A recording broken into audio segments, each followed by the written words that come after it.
the death penalty globally is now being frowned upon by the international community.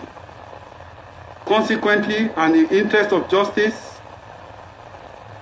I hereby sentence the convicts to life imprisonment for the said counts 1, 4, 5, and 6 instead of death sentence. Life is sacred to God. With respect to count 3, he is hereby sentenced to 20 years imprisonment without no option or fine. For count 7, he is sentenced to 5 years imprisonment without no option or fine.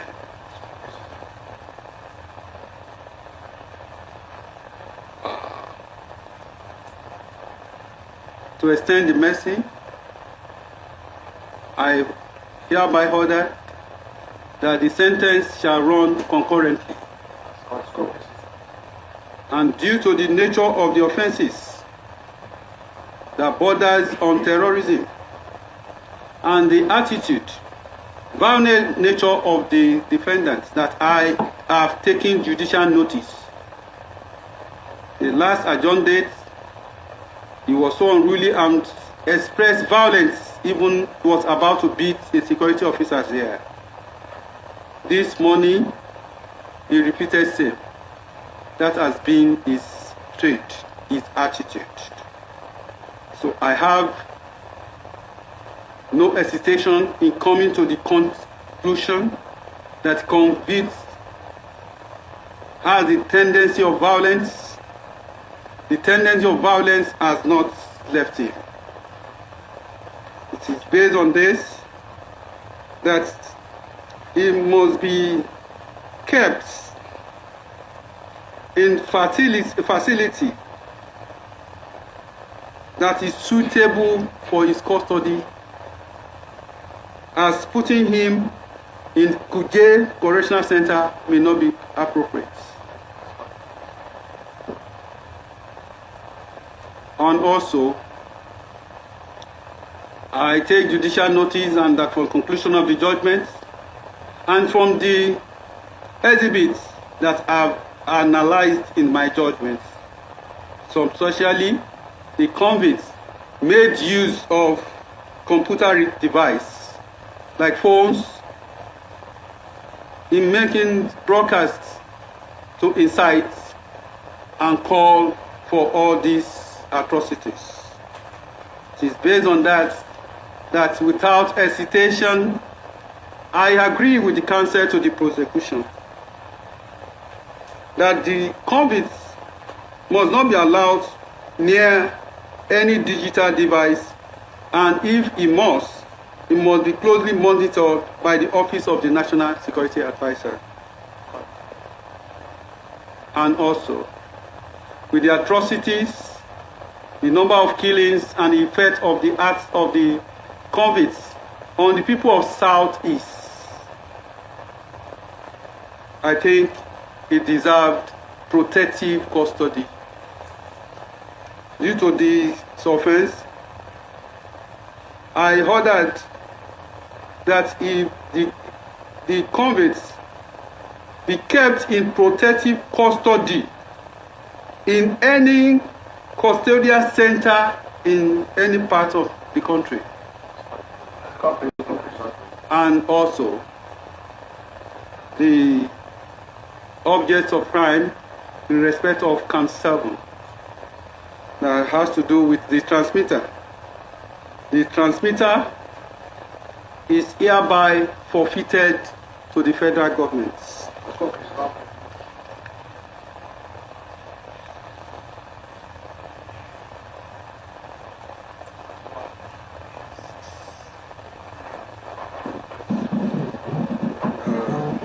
Thank you.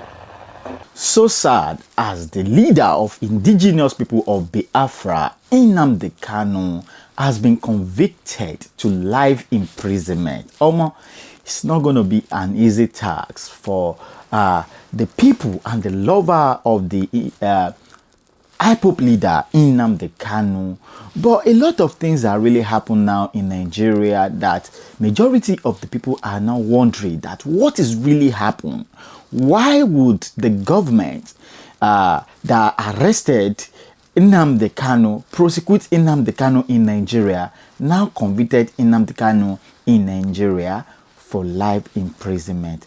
Guys, I know you are going to hear a lot of this from this video. The only thing you can just do is to keep your time, wait, watch this video to the end, then you can understand better if truly the government of Nigeria have the right to prosecute and also convicted Nnamdi Kanu in Nigeria, or they don't. You are going to hear everything from this video you are watching. But if you are watching me for the first time, guys, this video is going to be a bit longer. Just try to subscribe, on the notification bell, and also like this video so that other people can watch it. Now let's now dive into this video. Nnamdi Kanu is the leader of the indigenous people of Biafra called IPOP. These people, they reside in the southeastern part of Nigeria, and Nnamdi Kanu based in the United Kingdom. This guy was arrested by the government of the late President Muhammadu Buhari in Kenya and was extradited to Nigeria. Unlawful extradition to Nigeria. Up to today, the government cannot be able to issue out reasons why Nnamdi Kanu was arrested in another man's country and extradited into the Nigeria to face law. Since Nnamdi Kanu has been arrested during the period of President Muhammadu Buhari, they started continuing his case. No judgment, postponing the court case every time till today, where we say then give the judgment. And it's so sad that today when we say then give the judgment, now be 20th of November 2025, and the judge who gave this judgment, his name is Justice Omatosho, the Yoruba man, and also Nnamdi Kanu is an Igbo man. And majority of the people are thinking that if truly an Yoruba man is the one that convicted Nnamdi Kanu, they have to check very well if this conviction is right or wrong. But before anything, let me read the judgment for you, as the Federal High Court in Abuja now sentenced Nnamdi Kanu to life imprisonment. Justice Omatosho of the Federal High Court in Abuja has sentenced the leader of proscribed indigenous people of Biafra, Nnamdi Kanu, to life imprisonment. After an appeal for lenience urged the court to temper justice with mercy. The sentencing was delivered on Thursday following an hour-long judge in which Nnamdi Kanu convicted of terrorism-related charge by the Department of State of Services, which is the DSS, on behalf of the federal government of Nigeria. Justice Omatosho ruled that Kanu will serve life imprisonment on count 1, 2, and 5, and even 6. All of these ordinarily carry a death penalty. He further held that the sentence count 3 and 7 will run concurrently. According to the court's Kanu declaration of sit-at-home order in Southeast, along with the repeated threat of violence and killing made in several Bukasin and amounted to acts of terrorism. Now, what they are trying to say is that Kanu threat violence and to find people, and this is account to terrorism. Now, I hope you never forget that we have about 3 people agitating for the 3 group of people in Nigeria. If you want to divide Nigeria now, you divide Nigeria into 3: the Igbos, the Yorubas, and the Fulanis, which the Fulanis are take over from the Hausa people, so they are Fulanis. Now, the Igbos, they have their representative, which is Nnamdi Kanu, and they call themselves the IPOP, which the Yorubas, who claim to be Oduduwas, they have their leaders who are, requesting for the vision of Nigeria as well. His name is Sunday Igbo, which also known as which his real name is Sunday Adeyemo. This man now have been declared wanted by the government of President Muhammadu Buhari, and even the present APC government of President Bola Ahmed Tinubu have not or even tried to remove this man from the declaration of being wanted in Nigeria.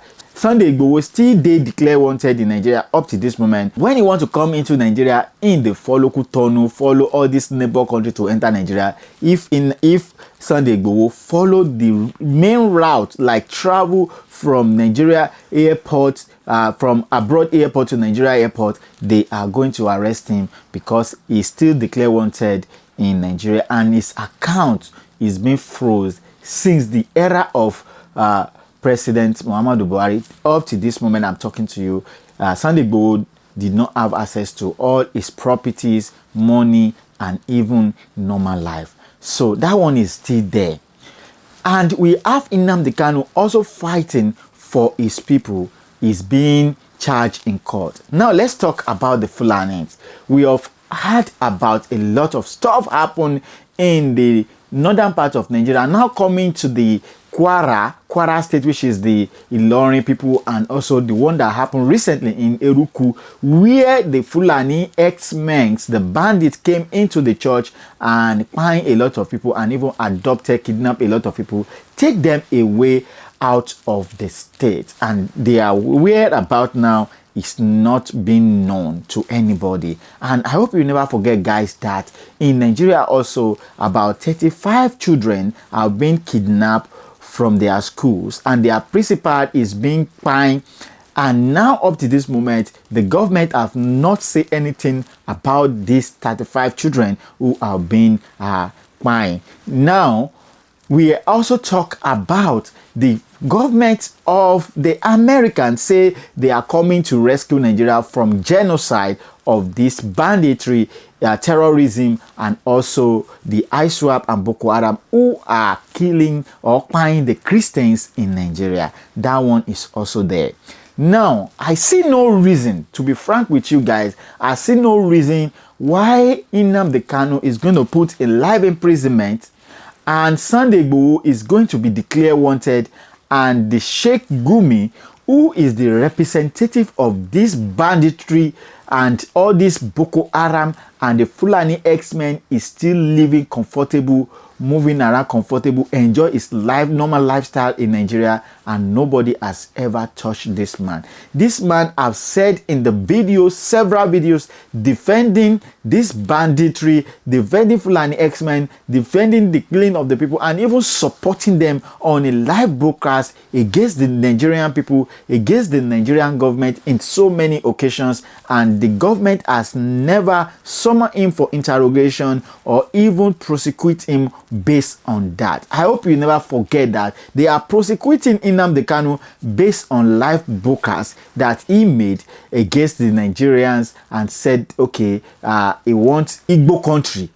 Do you understand now? Now, if Nnamdi Kanu cannot get Igbo country and he is being prosecuted, why are they not prosecuting people who are using government as a source of finances to promote terrorism, banditry, and Fulani X-Men in Nigeria? Let's listen to Sheik GUMI, what he has to say on this banditry issue. Take a look at the video, guys. If you have the bandits on your side, okay, I'm telling you, Lakara will not have a footstep in Nigeria. Oh, okay. So the bandits will now, attack them instead, and then. Oh, definitely, because even the bandits, they have area of control. Amazing. This one doesn't encroach on this area, and this one doesn't encroach in the area. Interesting. So when you make peace with bandits, they will protect for you the forest you are talking about. All right, Sheik. Thank you very much. They will prevent other kidnap, and then gradually and slowly, gradually educate them and civilize them. All right, it's a simple way out. Thank you very much, Sheik. You need to spend money. I wonder if Muslims are killing Christians. I don't know if there will be any Christian left to be talking to you on the TV with the viciousness of. One of the key reasons why we are getting it wrong is because of people like Sheik Mahmoud Gumi. In a clear case of a war, because he's talking about bloodshed, there has been bloodshed. Nigeria has been a theater of war for almost 2 decades. Possibly it is not affecting him directly because most of the casualties, most of the mass murders is that of Christians. He appears to be a negotiator, but to be very honest with you, he has advocated more for appeasing the terrorists rather than advocating justice for the victims. And I think it's important to us because I believe he's an Islamic cleric. He understands the concept of justice. Let Chinese come, let a Russian come and help us. But Americans, those liars, let's quickly bring this. And you see, this Republican Party, especially now that you have zero evangelical Christians in power, they are anti-Muslims. They have an Islamophobia. And this is so evident. Look at the election in New York City, whereby a Muslim mayor, modern, moderate Muslim, very eloquent, coming out, people want him, and Trump is also threatening that he will cut off funds from New York City just because he's a Muslim. With this Islamophobia, how can I accept Trump to come into this country? He's just coming here to fight Muslims. And so instead of fighting terrorists, the whole Islamic world, the Muslim will just come against America, and it will be, Nigeria will be a theater of war. This is what we are trying to avoid. We go to southern Kaduna, see the destruction there, and see the fight there, trying to pacify, meeting with all of them, gathering them together, bringing peace to them. In fact, southern Kaduna now is peaceful. That's the hotspot. Plateau now is peaceful. Benue is peaceful. So why is Trump nosing into? Sorry, I'm sorry to interrupt you. You said that Plateau is peaceful, Benue is peaceful, but there have been records of attacks lately. When last did you hear about an attack? When last? So for you, according to you, it's those states are peaceful. Last did you have an attack? Well, last the government is working very well. All right, let me. Kaduna, look, Kaduna Abuja Road used to be the den of kidnapping. Now you can go freely even in the night. Anyway, so things are improving. As things are improving now, this man will just come and try to steer a problem with us even in Nigeria. Anyway, for Plateau State, for instance, sorry to interrupt you. I mean, Riyom, there was an attack recently in Riyom. So, I mean, Yelwata, even though we know that it happened quite, even recently that was in terms of weeks back, I mean, in Benue State. So, I mean, to say that these areas are peaceful, for some Nigerians, they might just feel that, this, of course, might not be, might be a bit out of place. But maybe I should just give you 30 seconds before I bring in my next guest. 30 seconds to respond. That's not being microscopic in our analysis of what is happening in Nigeria. It's microscopic. On the macro level. Things are getting better. The government is doing well to pacify all warring factions. What is happening in the Middle Belt is a clash between two clans. Those who claim to be residents and those who claim to be settlers. This is the clash between them, fighting over land. They are not fighting because of religion. All right. Thank you so much. Religion in it. You see, it will widen the scope. And if it widens the scope, Nigerians, Muslims, and Christians started killing themselves there. We don't achieve what we want to achieve. All right, Sheik Gumi, thank you so much. Let me bring into the conversation Zari Yusuf is the former coordinator of the Middle Belt Patriots. He joins virtually also. Zari, great, of course, having you. Your reaction to some of the things that have been said, but I would also direct the same question to you, where, of course, Nigeria has been designated, according to President Trump, a country of particular concern, citing killings targeted at a particular faith. Does this reflect our reality? Well, thank you very much for this opportunity. I'd say to you that, indeed, that reflects the reality in Nigeria. That is a welcome development. And that is not new or unexpected. It's something that is long overdue. To start off, I'd say to you, frankly, what appears to be mischievous in the world of the cleric would be the denial of a Christian genocide. As a matter of fact, I know you would likely have been taken aback when he said Benue is now peaceful, Plateau is peaceful, Southern Kaduna is peaceful. Of course, we understand the notion of peace is relative to a large extent. But going by the history of Nigeria, at least in the last 2 decades, we can very much draw a clear line between what is peaceful and what is not peaceful. You are dealing with a situation where, let me even start with a certain point. How did we get to the CPC list in the first place? It is simply because, it is not just because there are attacks on innocent people, innocent civilians who are armless, but it's simply because there is a certain attitude with which the government responds to these attacks. Throughout General Muhammadu Buhari's regime, especially when it was in Benue, there was hardly an attack where the presidency will not give a statement that looks like excusing, the attack, telling the people, cede your land so that, the Fulani would build ranches and all of that. The people have followed this pattern over, you can't argue with a pattern that has proven itself for about 2 decades. This is a clear case of an Islamist militia that is basically targeting Christian communities and sacking them. If it is a matter of land, is it only the Fulani people that have lived in other people's land in the Middle Belt? Do we not have Calabar people? Do we not have Yoruba people? Do we not have people from the south? Do we not have Igbos?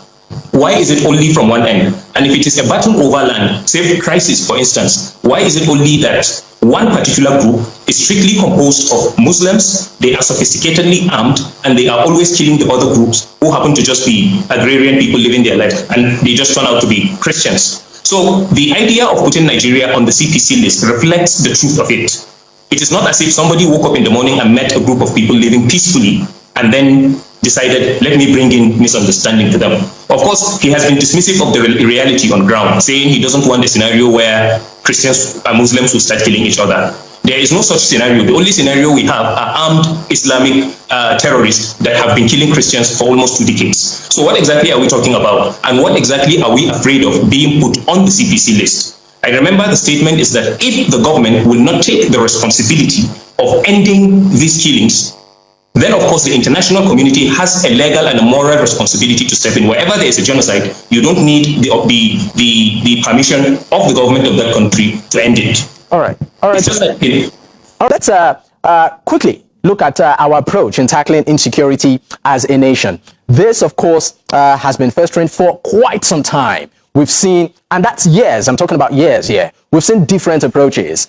You've also been very much, involved, particularly when it comes to the issue of banditry and this terrorist. I mean, you've been consistent in a way, talking about dialogue, rehabilitation, and even amnesty for the repentant, terrorists, which I just want to put this to you and ask you, from your perspective and what you've seen and experienced, why does it appear that like we're moving in circles?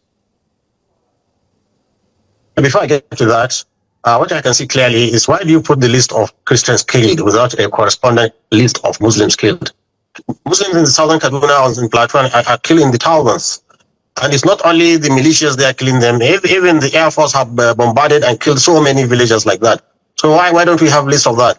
Why don't we have the list of people that we have massacred during their celebrations? Why don't you put those who were slaughtered in the bus? Why don't you put the image of Major General Kali? So many cases. I think we Muslims, what we need to do now is to bring out to public the names of those who are killed and massacred in the southern, in the Middle Belt region. That is mandatory for us now, so that the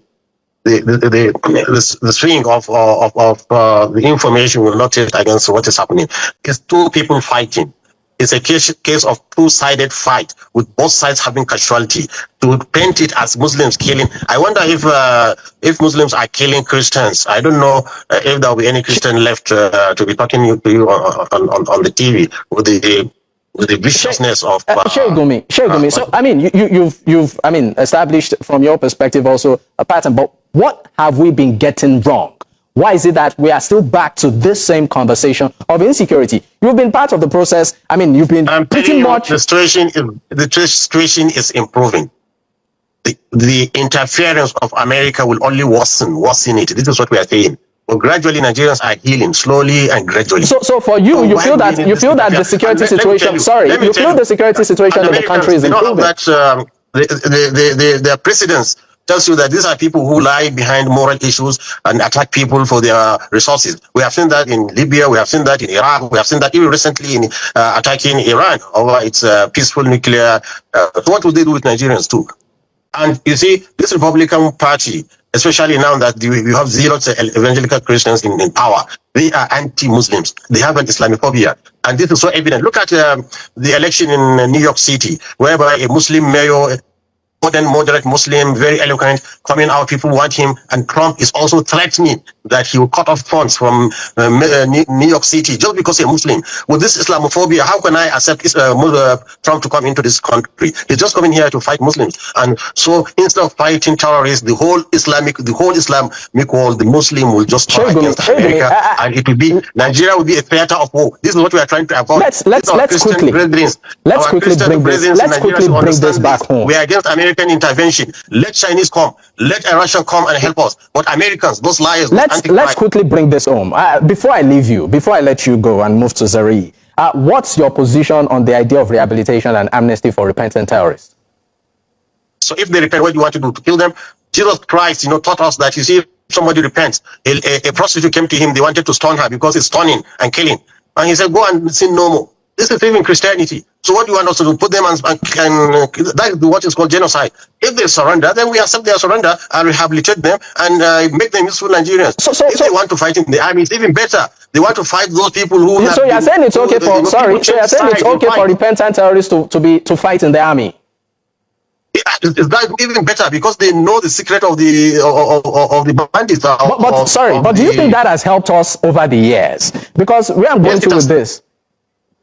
Better now. I was in Maiduguri just about 1 year ago. It's better. Things are calm. Like those days when soldiers were calling me crying during Jonathan's time. So there's a great improvement in Maiduguri. I mean, I told you, Americans are arming Boko Haram with anti-aircraft guns.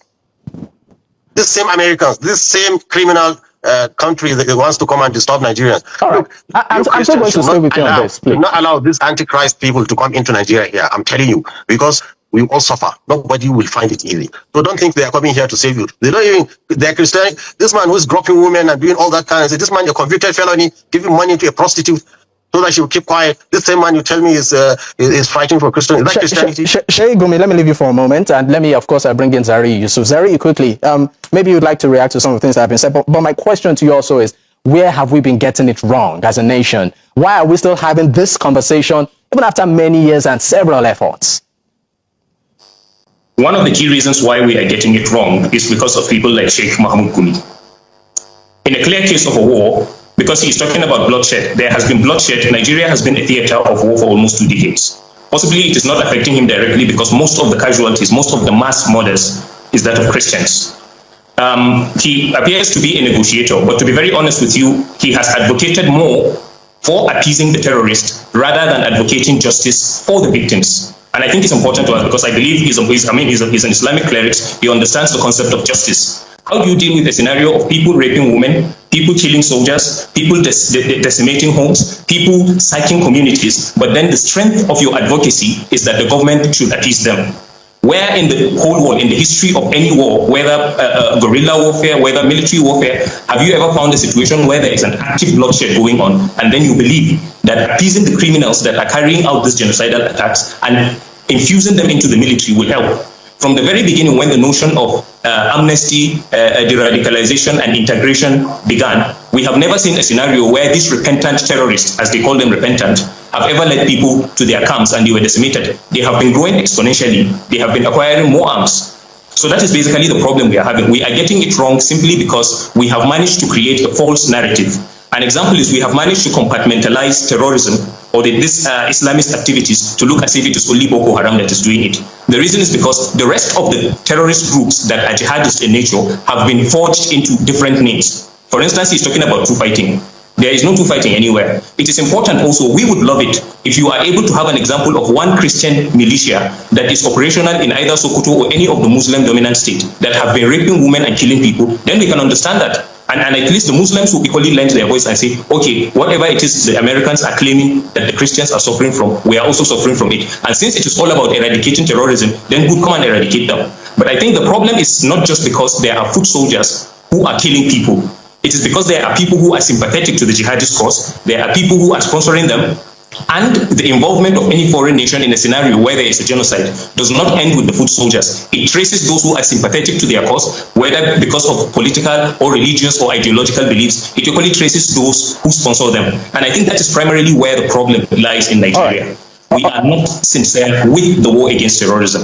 Once it involves, because wherever you go to, we can't force ourselves. Most of the time, you find a lot of Muslims claiming that these people, they are not truly representing Islam and all of that, blah, blah, blah, and all of that. But the truth is that there is an Islamist, well-armed Islamist jihadist group that has been massacring Christians. And what we find, unfortunately, people who should be speaking or condemning this act are busy trying as much as possible to create sympathy for them. You can imagine him saying that killing the terrorists will now amount to genocide. Then what would you tell the people that have been buried there? For instance, just of late in Yelewata, over 250 people were killed. But he describes that not as a genocide. He says two fighting, even though we don't know of. All right, Zari Yusuf. I mean, we are really trying to manage time, and I know you have a lot to say, but let me bring the... Welcome back, guys. Now it's pretty obvious that Sheik GUMI is supporting the people where they disrupt Nigeria, where they find people, where they create genocide. Sheik GUMI is supporting those people, and the Nigerian government have nothing to say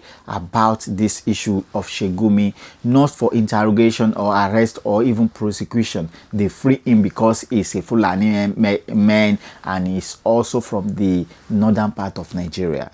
But Sunday Igboho from the southwest is being prosecuted. Nnamdi Kanu from the southeast, they are being prosecuted. And these are the people that the Fulani X-Men are even finding their people on a daily basis when it comes to the Nigerian government. Now let's talk about the scenario that happened in court today. A lot of things happen in court today, so let's now talk about things that happened in court today. During the process where Nnamdi Kanu and the government of Nigeria, which is the Justice Omatosho, enter an heated argument, we say then they drag each other. Nnamdi Kanu said that the Justice Omatosho have no right to prosecute him, simply because it was unwritten law. And it is when there is unwritten law, the justice have no right to prosecute anybody based on unwritten law. What did they mean by unwritten law? Is that mean that the law that will prosecute Nnamdi Kanu is not being stipulated inside the Nigeria law? That is what Nnamdi Kanu mean. And now let's watch the video where the heated argument and how the Justice Omatosho told the DSS to take away Nnamdi Kanu from the court, before we come back to the real judgment and why Nnamdi Kanu and the Nigerian government and the Justice Omatosho have no right to prosecute Nnamdi Kanu in Nigeria. Take a look at the video. I said, show me. Show me. Show me. No, leave it. Leave it. Leave it. I said, leave it. It's a court of law. I'm under trial. I'm under trial and I have to speak. I'm under trial and I have to speak. Listen to me. Listen to me, please. I'm under trial. I'm under trial. I'm under trial. And I must address the court. Wait. No, listen to me. Please. The judge must listen to me. No. Wait. Wait. I'm asking a very simple question. No. Wait. Please. Look, this is Supreme Court. Wait, hold on. This is Supreme Court here. Hold on a second. Hold on. I said hold on. Please. This is not a court of law. It's not a court of law. What you're doing is not law. You don't know the law. Show me. I said show me where you have the right to waive my right to final address. Show me. It's what the Constitution says. Show me. Show me. You cannot show me. You cannot show me. You cannot show me because you don't know the law. You can't show me. Wait, hold on a second. Don't touch me. Don't you dare touch me. People who don't know law, show me where it says you can waive my right. Show me the place I'm asking you. Show me. Show me. Show me. Which law says you can try me an unwritten law? Show me. You cannot show me. And you're a judge. You claim you're a judge. You don't know law. You don't know law. Nonsense. Where is the final written address? Where is it? Which law gave you the right to waive my handwritten address? Which law gave you that right? Nonsense. You think I try this with illiterates and you try with me? Because you are mad. What's this one doing here? What are you doing here? What are you doing here? What are you doing here? Ask me what are you doing here? This is the idiot that attacked me. This is the fool that attacked me. That's the idiot that attacked me.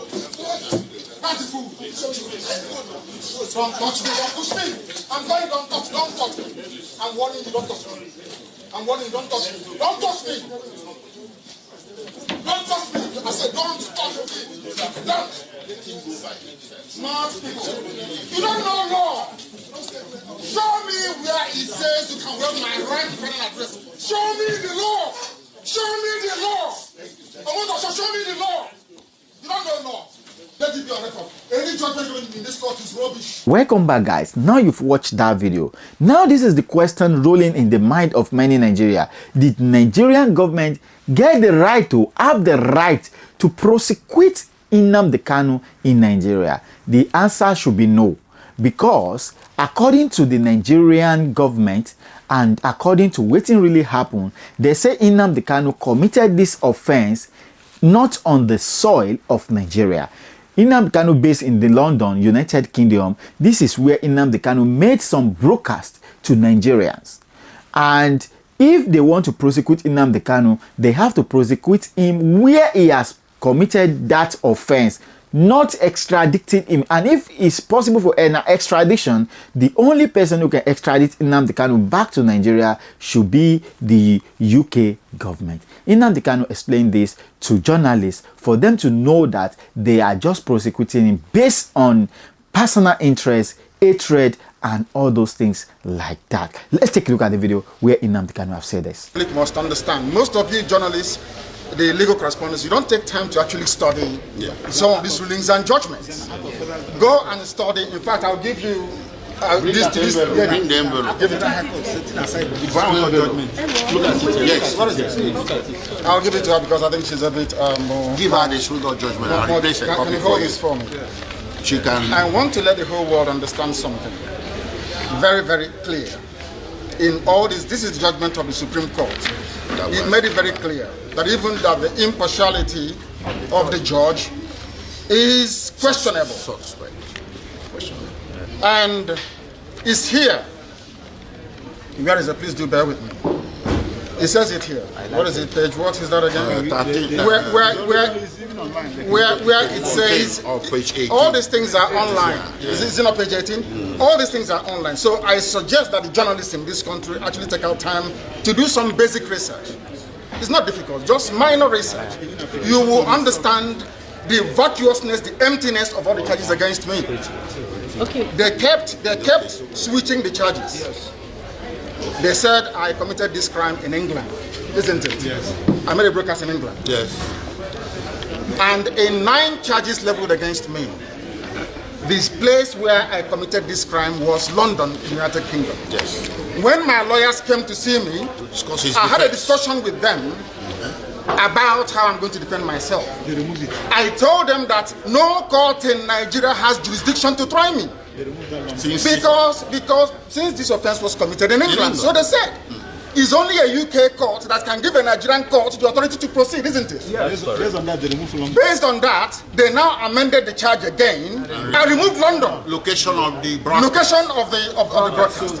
Contrary to section 196? 174 of the Terrorism Prevention Act 2022. In violation of their own laws. In violation of their own laws. And you want me to stand trial under such circumstances? Is that possible? Nnamdi Kanu to stand trial where all these shenanigans are going on? It's not possible.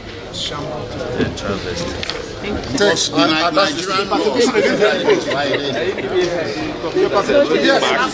The marked one. Yes. Okay. Yes. No. It's okay.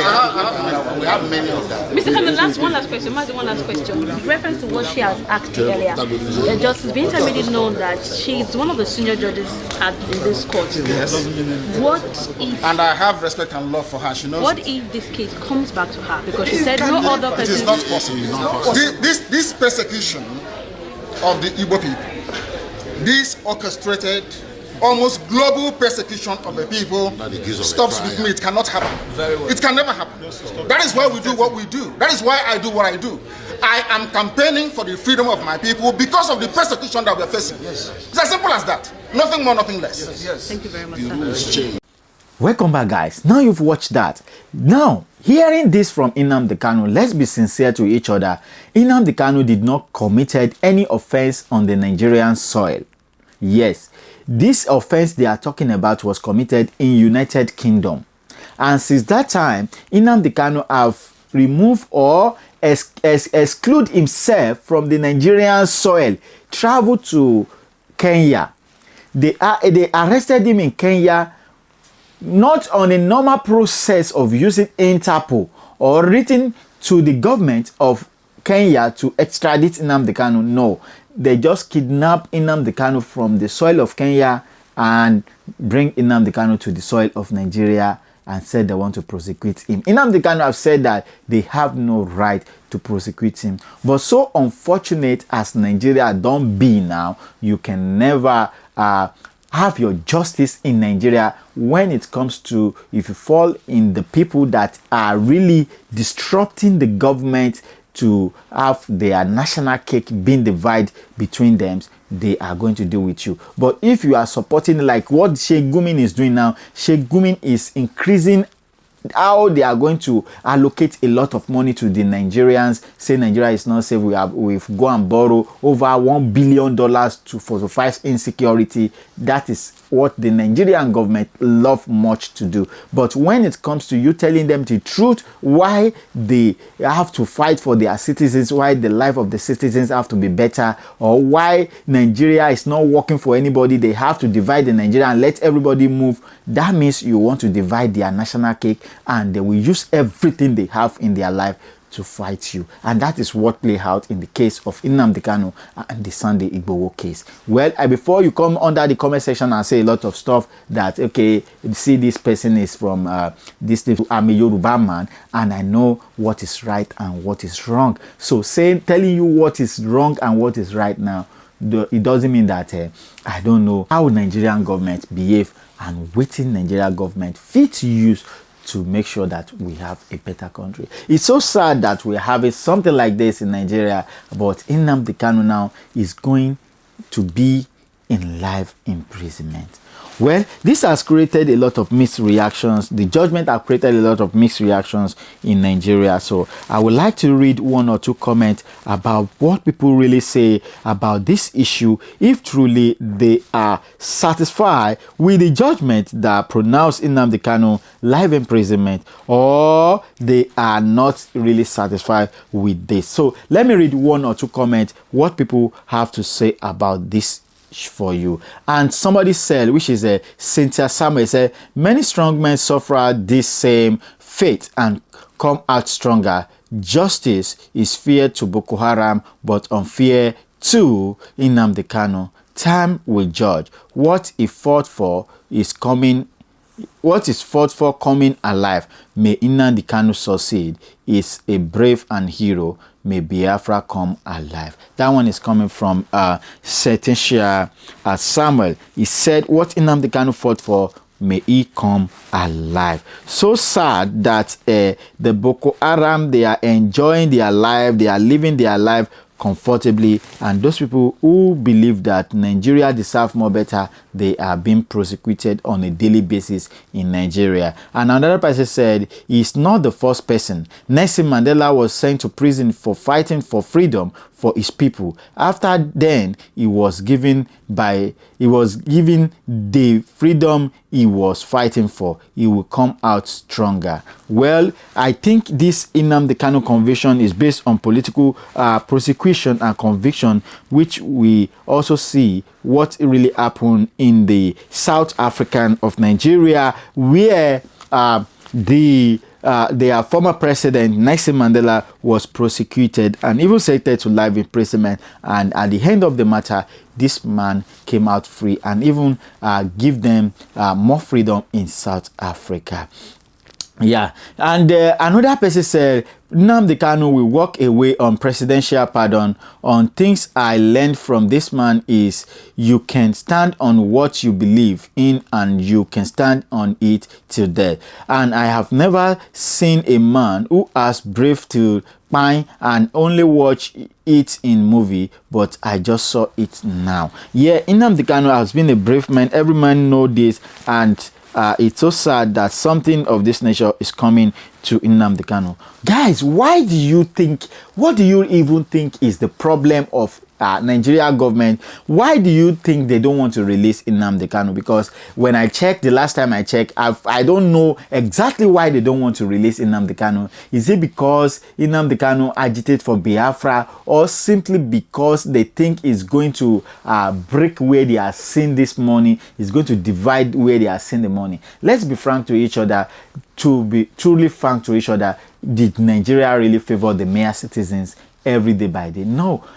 Those people who are enjoying from this unity of Nigeria, they are the leaders. They are the one enjoy from the unity of Nigeria. The even mere citizens, they are not getting anything from the unity of Nigeria. So if the division of Nigeria is going to give them peace, why don't we even divide the Nigeria and let's have peace? There are a lot of countries in the Europe that they are not up to Lagos. They are living comfortably, enjoying their life. Their citizens are living better. Why do we have a big Nigeria and their citizens are suffering? What's the purpose? Why is it like that? When you shout from today to tomorrow, nothing will exactly happen until when people started coming out. And these are things that happen to people who have been coming out for a long time. You know, when you check the history of Nigeria, a lot of people have been coming out to fight for Nigeria. It's either they turn you to a look at Nnamdi Kanu now. They said he committed a treason felony. From treason felony, they turn it to terrorism.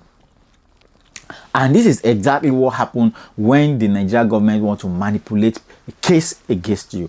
I hope you never forget that even Showore was being prosecuted based on protest alone, and they said he want to divide Nigeria, he's out of terrorism, he's treason felony. So that is what we find in Nigeria. So my beautiful people, I want you to go to the comment section. Tell us, why do you think they don't want to release Nnamdi Kanu? Tell us in the comment section. Let's hear from you. And if you are watching me for the first time, my beautiful people, please don't forget to subscribe. Yeah, subscribe. I beg you in the name of God, subscribe. What make you to watch this video to this extent?